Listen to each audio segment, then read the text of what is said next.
Hi there, welcome back to this video. In this video, I'm gonna show you how you can deactivate your Facebook account.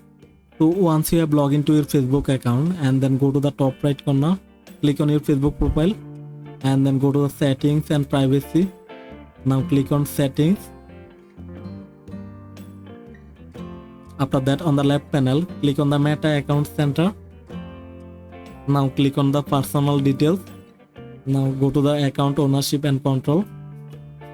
Now select the deactivation or deletion. Now select your Facebook account, which one you want to deactivate.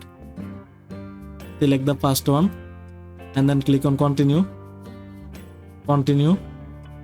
Now you have to enter your Facebook password and then click on continue. Select a reason why you want to deactivate and then click on continue. So you can select a schedule, like you want to back after 7 days, it will be automatically back your account, or you can choose other and then click on continue. After you click on deactivate my account, then your account will be deactivated. So that's how you can deactivate your Facebook account. Hope that this video help you out. If this video help you, hit the like button and subscribe the channel. Thanks for watching.